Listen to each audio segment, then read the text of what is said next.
get sued.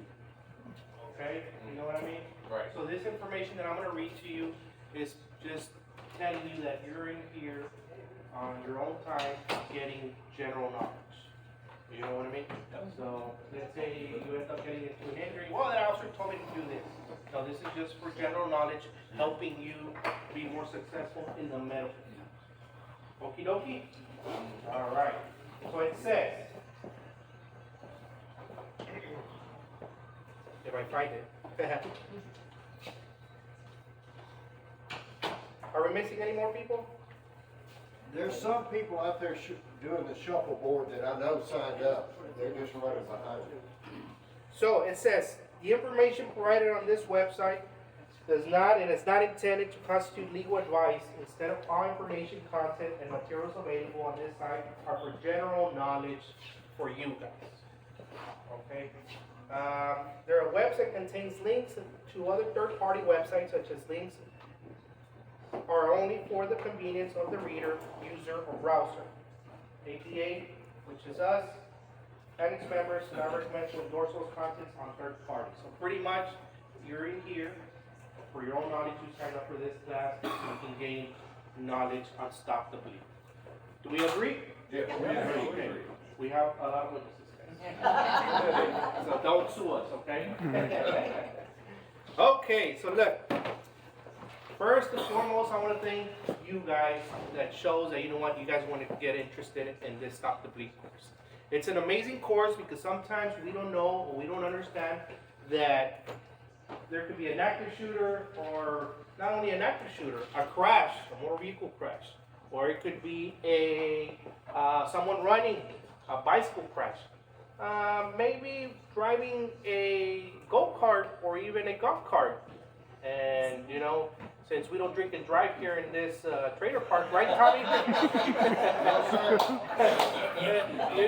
know, That does not happen last time. you know, if something like that happens, well, you know, a little minor accident, you might fall off because you fell asleep and there's excessive bleeding.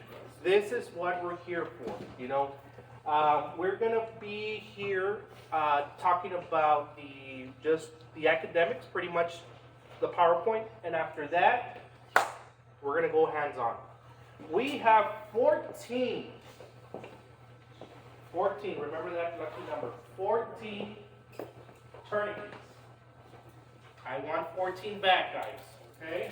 Please don't steal these because, you know, cost a little bit of money. And then, Maybe I get sued. and then on my table, we have pretty much gunshot wounds, and they're almost real. And then we have lacerations. So we're going to be practicing, whoever wants to come out and practice in this course. It's going to be fun. You guys know where the restrooms are at. You guys know where the exits are at. If you guys need to take a break, by all means, take a break.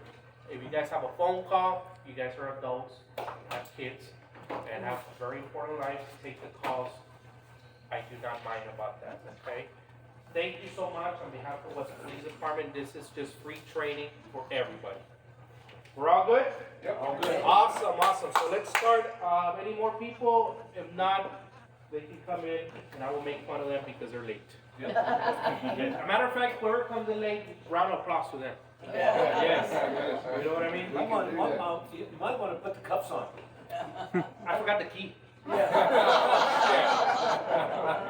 That doesn't sound good. Let me get this ready. Yeah. Here we go.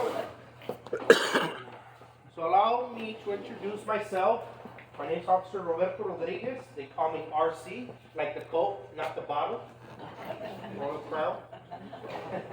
And to my left, your right, you have Officer James Bustos, and then you have Officer Aaron Rodriguez. So today we are going to present a course on Stop the Bleed. This is my background in the back. I've done patrol. Good morning. Hi.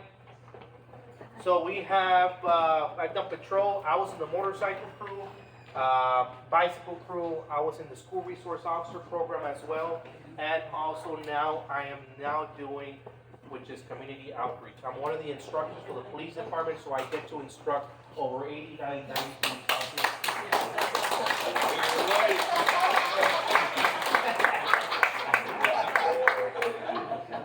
the good thing I get to install, this is Officer Caraveo, guys. He's early. So Officer Caraveo, he is my partner in crime, so he also covers Stop the Bleed, so he's going to be helping me out. So pretty much he's going to go over the anatomy of tourniquets, and he's a good guy. So thank you for applying to him. Yes.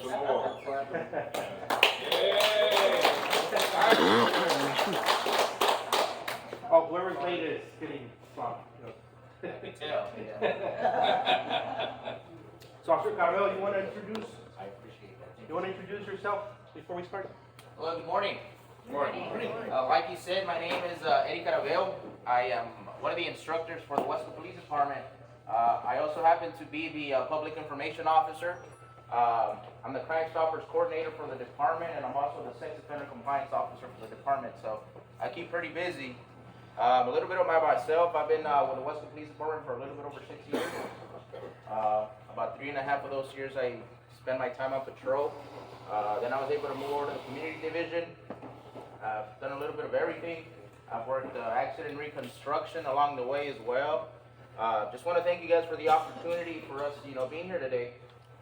We feel that this is one of those presentations that it's out there, but a lot of the times people don't want to acknowledge the fact that this is something that could happen, right? We always go by the saying that we'd rather have something and not need it than need it and not have it, right? And that's what we're teaching you guys today, right? Just to give you guys a little bit of knowledge of things that can happen, and if it does happen, give you guys the tools to be able to know what to do, what actions you guys got to take, because quite frankly, in these type of situations, knowing and not knowing can mean the difference between life and death, right? Saving yourself, saving somebody else, or not knowing what to do, and that person could be gone like that, right? So that's what we're going to be talking about here today.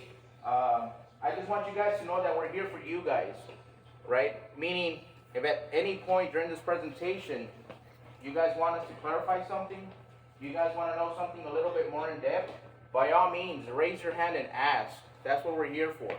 Okay, we're not just here to talk and have you guys listen. We want you guys to participate, be active, and ask questions. Because at the end of the day, if you all learn something today, if we can implement a little bit of knowledge to you guys, they started it,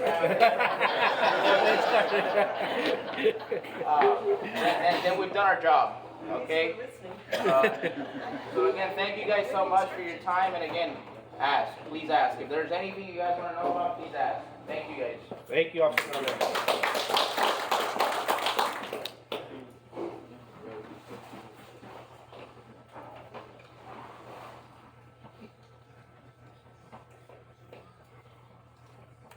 So, today, the introduction to trauma, medicine, overview, and discussion. No matter what happens, we get a call, we're the first ones on scene. Is that true, or is that false? False, because in reality, who are the first ones on scene?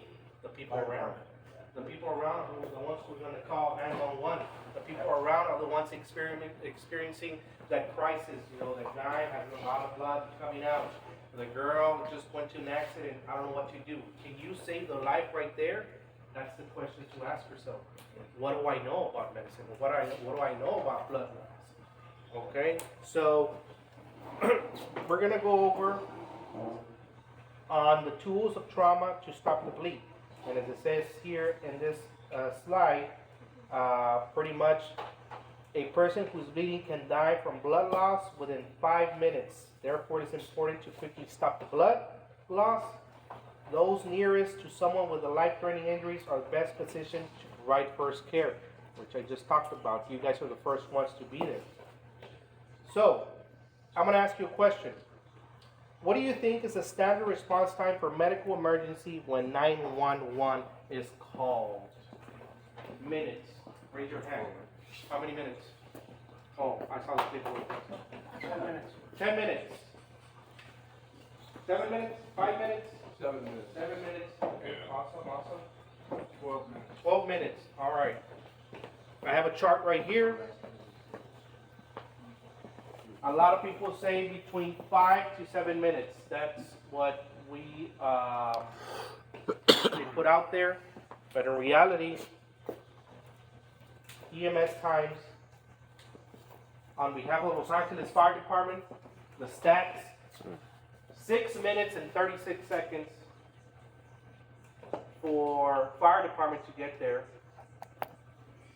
8 minutes and 56 seconds for EMS to get there. So about 9 minutes. 9 minutes. What did the slide before said? You can lose your life in 5 minutes if we don't get to it. Guess what? City of Westlaco Police Department, something very tragic happened. Guess how many minutes we're in there? We're gonna get there. We're pretty fast. We get there in 3 minutes, guys. 3 minutes. There was a situation about 2 years ago where there was an active shooter called in at the Westlaco High School. I remember we get the call. I'm on mile 10 and Westgate. I did about 37 seconds to get from Westgate to the Westlaco High School. I was the second officer on scene. As I'm coming through the back on Visache Street, I am seeing about 250 students coming at me. So I'm like, whoa, what's going on here? To fast forward, well, it was a false call, and luckily nothing ever happened, but 36, 37 seconds if a call like that comes in.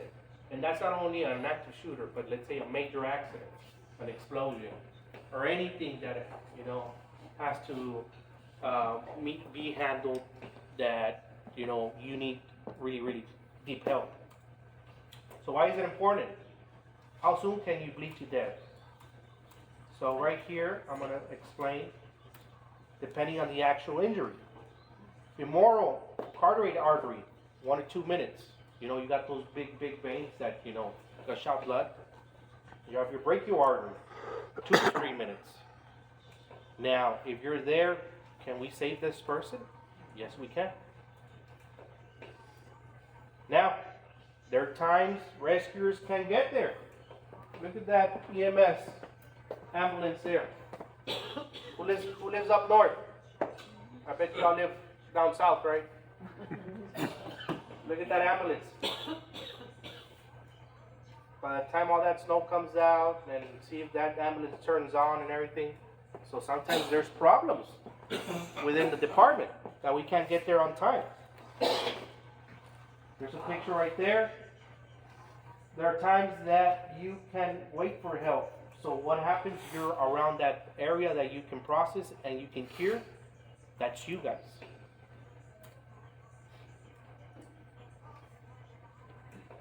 There's a bunch of ambulances around taking care of other people. So they're trying to take care of, you know, someone here, someone down over there. By the time they get to you, guess what? What happens? 2-3 minutes is already gone, but you're right next to that patient that you can help out. Number 1, leading cause of death of ages 1 to 45. Economic impact of trauma in the U.S. 20% of traumatic deaths is preventable. 30K potential lives saved each year by first care. So 30,000 people are getting saved because you're there helping this person, stopping that bleeding coming out of his body. So we have this race which we're going to go over and we're going to be talking about. So starting with the C, care and bath. Control bleeding and bleeding with direct pressure on a tourniquet. Who in here knows what a tourniquet is? Raise your hand. Awesome, man. That's good information. That's good. Now raise your hand if you have a tourniquet. At home. You have one at home. Awesome. Okay. We're going to go over that. Airway. Improvement with recovery position. Who in here knows the recovered position of a patient? You can raise your hand. If you don't, that's fine. Okay. Only one person. We're going to go over it because this is going to be very important. Respiration. Tension pneumothorax improved by covering open chest wounds. And exposure to hypothermia. Hypothermia, who knows what hypothermia is? Awesome. So when we're losing blood, guess what happens to our temperature? It starts dropping.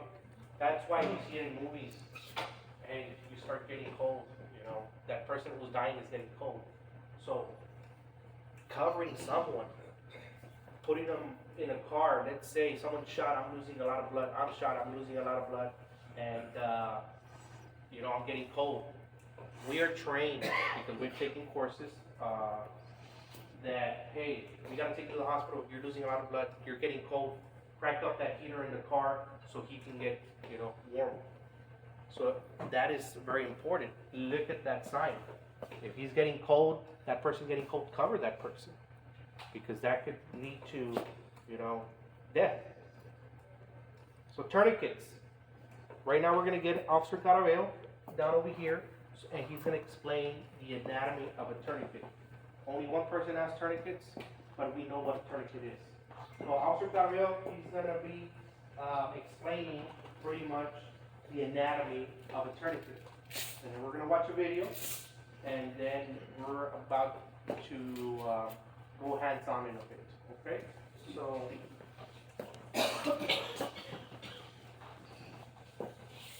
Alrighty. So before we start going over the tourniquet, I know some of you raised your hands when he asked if you guys knew what a tourniquet is. Now, does anybody know what the purpose of a tourniquet is? Stop the bleeding. Absolutely. Can anybody tell me when a tourniquet was first used? Known to history. World War II? Tommy, can we turn on these lights or? So, a tourniquet was actually used, not the exact same concept, right? But a tourniquet was actually first used by the French military in 1674, right? By one of the surgeons, all right? Obviously, it was a completely different mechanism, but it served the same purpose. So you guys are absolutely right. So a tourniquet is meant to save lives, basically, right? And how do we save lives? By stopping the bleeding. Okay, we're gonna go over the fact that a tourniquet is only used in the arms and on the legs, given the fact that we have the brachial and the major arteries in our arms and our legs, right? Nothing else. Okay, so very quick, tourniquet, the mechanism of a tourniquet. As y'all can see right here, this is what we refer to as a buckle. Okay, we have a windlass. We have a windlass clamp, which is where you place the windlass on. We have a timestamp. So the purpose of this timestamp is for you to know what time that tourniquet was placed. Okay, us as law enforcement officers, we don't use this because we log down the time with our dispatch. Okay, now question, who can tell me how long the tourniquet can be kept on a person before it starts causing maybe any type of injuries or anything like that? Anybody? As long as you can. I'm sorry? As long as you can. As long as you can, absolutely. Okay? So something very important to remember is that once this tourniquet goes on, it doesn't come off. Okay? Doctors will take care of that once that person gets to the hospital. All right? It's been proven in the military that these tourniquets can be placed from one day to the next and it's not going to cause any damage. Okay? So again, it's very important that once this tourniquet goes on, it doesn't come off. Now, to continue with the mechanism, we have a strap. Within this strap, we have a constricting strap through the inside, okay, which is the one that's constricting in the artery once we start turning that windlass, okay? And right here is just a red tip, basically to be able to determine the end of the tourniquet, okay? Do you want to go over, or are you going to play the place? Yeah, let me play the video. Okay. So he's going to play a video for you guys, and then we'll go over how the placement of a tourniquet on yourself and somebody else.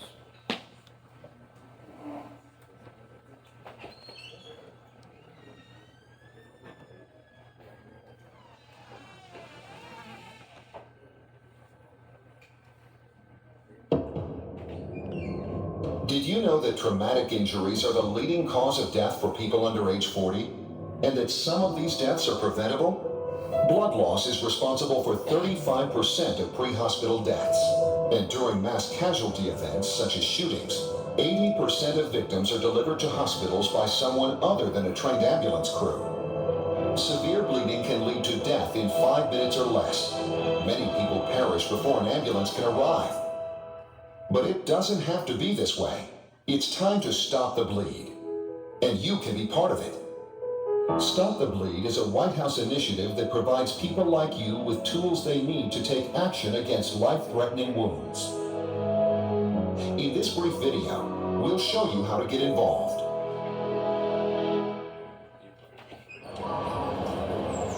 Everything was so normal. We were just going about our day, minding our business. But then there was this noise, like a loud pop. People were running and screaming, and then I saw people just lying on the ground, bleeding.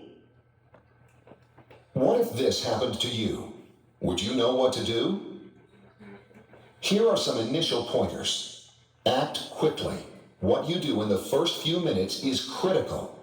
Evaluate your safety. Is it safe for you to remain where you are? If not, evacuate the area. Tell someone to call 911. Apply pressure. Pressure is what stops bleeding. Let's explore the concept of pressure more. There are two basic kinds of pressure: direct pressure and pressure applied via a tourniquet. There are two main ways to tell whether bleeding is serious enough to require a tourniquet: the volume of blood and the flow. Volume refers to the amount of blood present. Think about a soda can. Cut that amount in half. If that amount of blood is present, then it's serious life-threatening bleeding. Another warning sign is flow. If the blood is squirting, pooling on the surface, or if it's flowing continuously, then it's serious life-threatening bleeding. In a real-life scenario, you'd evaluate the volume and flow of blood to help you make decisions. This person's arm is injured, but it looks like neither the volume nor the flow of blood indicates we need a tourniquet. We need direct pressure instead. You, call 911. This person's injuries are more severe. There's more blood than half a soda can, and it's flowing really fast. That means I need to use a tourniquet to apply pressure. So you've decided you need a tourniquet. What next? You need to find or make one.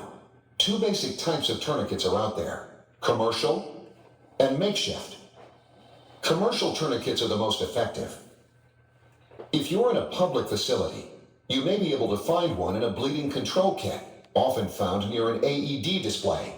If that's not an option, apply strong pressure with your hands, or use available materials like a t-shirt or towel. Tourniquets are used for severe bleeding on arms and legs, not other parts of the body. The key idea is only the limbs. Apply direct pressure to stop bleeding on other parts of the body. In this video, we'll focus on pressure applied via a commercial tourniquet. Place the tourniquet 2 to 3 inches above the wound. Be careful to place it above the injury, not directly on top of it. Then, simply pull, twist, and clip. Pull the free end of the Velcro strap, thread it through the buckle, and securely fasten it back onto itself. Twist the rod until the bleeding stops, or until you can't twist anymore. Note that this step will be painful for the injured person. Be persistent.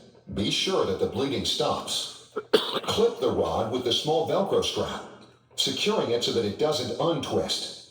If bleeding continues and you've tightened the tourniquet as much as you can apply a second tourniquet above the first, closer to the torso. Although applying the tourniquet is simple, watch out for these common mistakes. Mistake number 1, not knowing when to apply a tourniquet. Tourniquets aren't appropriate for all injuries. Don't use it for a minor injury or on the trunk of the body. But for life-threatening bleeding on the arms and legs, don't be afraid to use a tourniquet.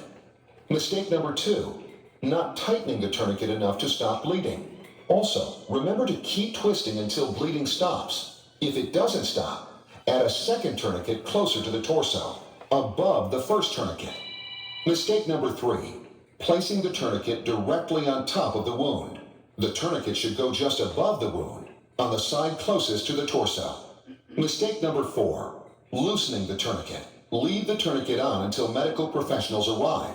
Even if the victim complains of pain, the victim could bleed to death quickly if the tourniquet is removed. Hopefully you'll never have to apply a tourniquet, but knowing how can save a life. Thanks for helping stop the bleed. This message was brought to you by the National Center for Disaster Medicine and Public Health. Wow. So, very important. I guess let's turn on the lights. We're gonna go hands on right now. Yeah, I wasn't expecting all this exercise this morning.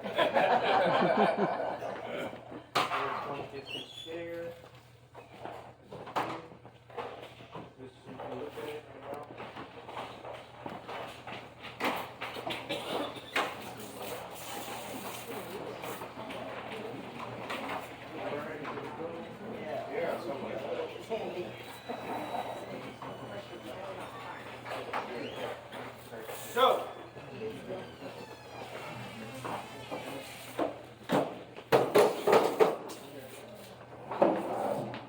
where to apply tourniquets?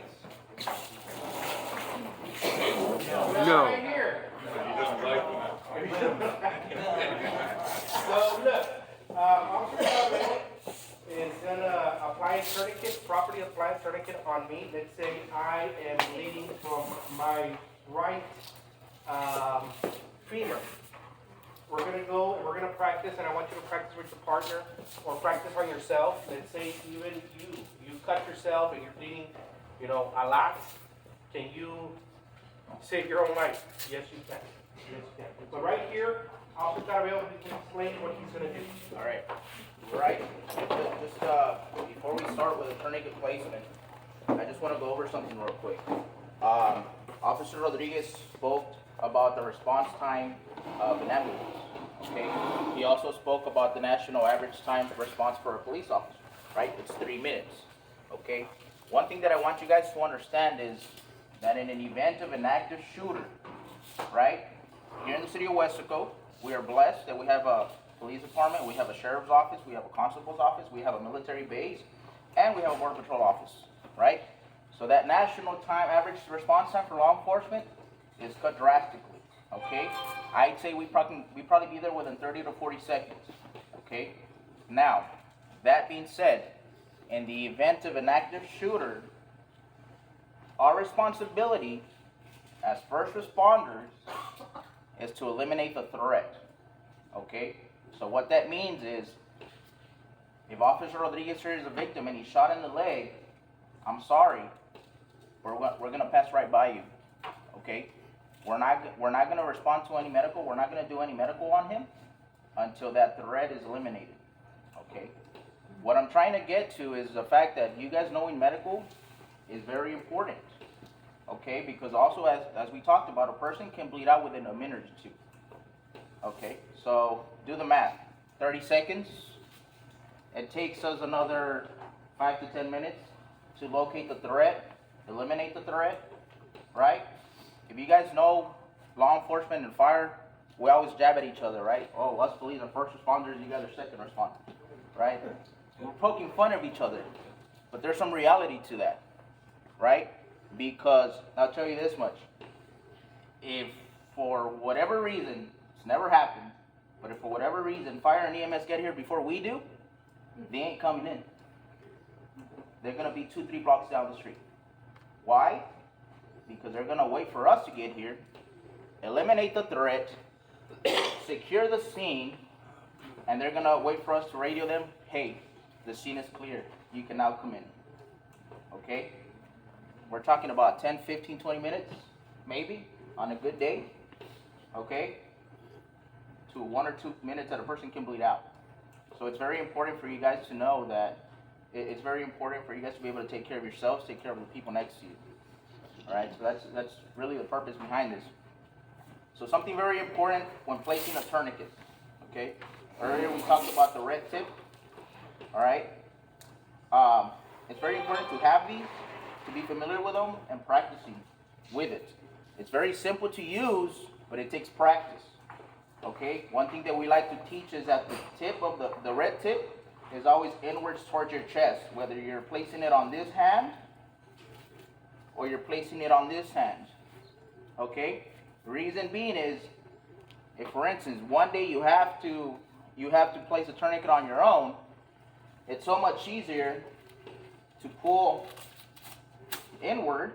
Okay, keep in mind that that first pull is very, very important, because there has been cases where that tourniquet is not pulled correctly the first time. Does not matter how many times you turn that windlass, it's not going to do its job. Okay, and in a matter of a life situation where your adrenaline is over the roof, your anxiety, everything, you're going to forget. So it's better to practice this way, because that's a mechanism of the body. If we have the red tip outwards,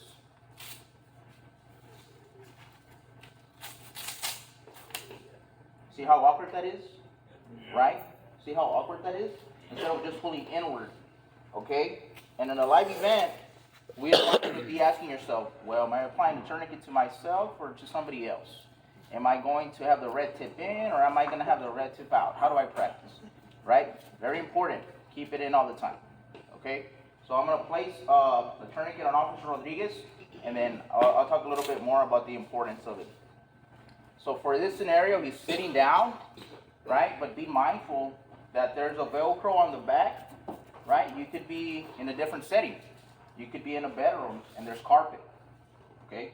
You could be on the floor, there's towel, perfect. It'll slide right up, okay? So you want to maybe turn this way? That way they can see. So with the leg, you can always open it up. Probably be a lot easier than opening up this leg, okay? Open it up. Place it on the leg. We're going to shimmy it up, okay? We have a saying in law enforcement, go high or die. What that means is that tourniquet is going to be placed as high as possible. So that's right below the crotch area on the leg and right under the armpit on the arm. Okay? Go high or die. We're shimmy. Remember that first pull? Right? I ain't gonna like it. Well, You'll live. You'll live. Right? We're going to bring that strap around and we're going to start turning that windlass. All right? Can somebody tell me how many times we turn that windlass? Until the bleeding stops. Right? Be mindful of, you know, the mass of the limb. Some of us have bigger legs, bigger arms than other people. Some of us might take 2 or 3. Some of them might take 10 or 11. Okay? So until the bleeding stops, you start turning that windlass. Bleeding stops. Go. You can go so you can feel it how. Yeah, go. He wants me to cut his circulation, so by all means, Go. we bring this strap around, and he's good to go. Okay. Be mindful of one thing. Us in law enforcement, we're taught never to give up. Okay? If you're shot, if you need to apply a tourniquet, apply the tourniquet, keep on fighting. Alright? So Officer Rodriguez is shot in the leg. He's good. Get up and walk. I can still go. It's going to feel a little weird, I can still but go. he can still move. Right? And I'm going to show you, and I want you to touch this side, how tight it is. You can go there. If you're cool. Pretty tight, Very right? tight. So if you can slide your fingers in there, it's not placed correctly. Okay? So basically what the tourniquet is doing, we talked about the arteries that we have on our limbs. It's pinning it against our bone, right? It's cutting off that artery and it's stopping the blood flow. That's what's going to stop the person from bleeding out. Okay? That's the purpose of a tourniquet. You guys want to feel it? Who wants to feel the tightness? She does. You want to feel it? So what we're trying to demonstrate with Officer Rodriguez walking around is the fact that I can see already. even if you're shot, you can still move around, okay? We don't want you guys to think that I prefer my wife. I'm shot in the leg, I'm shot in the arm, I can no longer move. Get out of there, okay? Don't use resources. Don't use 2 people to get you out of there. If you can walk, just walk, okay? I can feel already my foot going to sleep. Yeah, yep.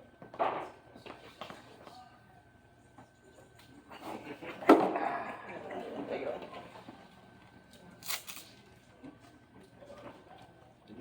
You're a good man for going out and trying to steal a fight like that. Oh, So I have a question for you guys. If Officer Rodriguez is shot right by the knee, where do we place that tourniquet? We go high or die, right? So we place it as high as possible. Alright, now you guys know this because we're doing this training. But what if somebody applies a tourniquet out there that didn't come to this training and they think a tourniquet is placed somewhere where it's actually not, right? And we've actually heard this answer. Especially when we go to the schools, for some reason the school nurses tell the administration to place it 2 to 3 inches above the injury. They should probably place it around here. Is that correct? No, it's not. Okay? So if a tourniquet is placed here and you know it's improperly placed, and you have another tourniquet, what do? We put a second one, okay? So this one would stay here. We would place a second tourniquet up here. So what do we do with this one? Okay, so we did talk about needing tourniquets, right? All right. Now, there's an exception to that. If there's a tourniquet that's properly placed higher than the first one, what we want to do is we want to eliminate the gap. Meaning that we want the tourniquets to be right next to each other. So since that tourniquet is not properly placed on top, there's no blood flow going back up. So we can now move the second tourniquet that was improperly placed, move it up and put it next to the other one. That's the only exception, okay? The reason why we don't move tourniquets is because it's stopping the blood flow. If you remove that tourniquet, that blood flows back up to the body, and it can cause a cardiac arrest. Right? That's the reason why we don't move it. But that's the only exception. Okay? Now, real quick. The tourniquet application to the arm is very similar to the leg. Right? Remember? Red tip, in. Now, can somebody tell me, if you're self-applying a tourniquet, how long you have to put it on? How long you have to put it on? So you've been shot in the arm. How long do you have to self-apply a tourniquet? You're by yourself. There's nobody around. 3 to 5 minutes? 1 to 2 minutes. Seconds, because you can 1 to 2 minutes. You Seconds, right? So yes, 1 or 2 minutes we bleed out. It is recommended if you're self-applying a tourniquet that you apply it within the first 20 seconds. Okay? Reason being is that you're losing blood, therefore you're losing your senses, your sight, your hearing, your feeling. So what does that mean? If you wait more than those 20 seconds, you're risking putting a tourniquet the way it shouldn't be placed, and it's not going to do its job. Okay? And that's where practice comes in. Again, it's very simple, but it does take practice. Right? You get shot, you get it out, you place it in, first 20, 25 seconds maybe, and you're good to go. Okay? Because anything after that, again, you're risking an infected. Okay? let's practice with them. Sure. They have, I got a question. What if you got 2 of those on and the bleeding still hasn't stopped? Then what do you do? At that point, I probably just recommend adding pressure. Okay. This is one tool, but it's not the tool. Okay. Because like you said, it could be that it doesn't stop. So what do we do? Go to the next. Go to the next thing. What do you have? Gauze. Right. Start adding pressure. You start wrapping it up. Trying to add that pressure. Okay. Has it happened? Not to me personally. I don't know if it's happened to Officer Rodriguez. So I've actually had to apply a tourniquet on victims 3 times, right? And all 3 times have been successful. Okay. Like they talked about, be cautious about the injury. One of the victims that I applied a tourniquet to had been shot during an aggravated robbery. He was shot in the inner leg. I could see the bullet hole, but I could not see too much blood. Right? At that point in time, I still made the decision to apply a tourniquet, rather be safe than sorry.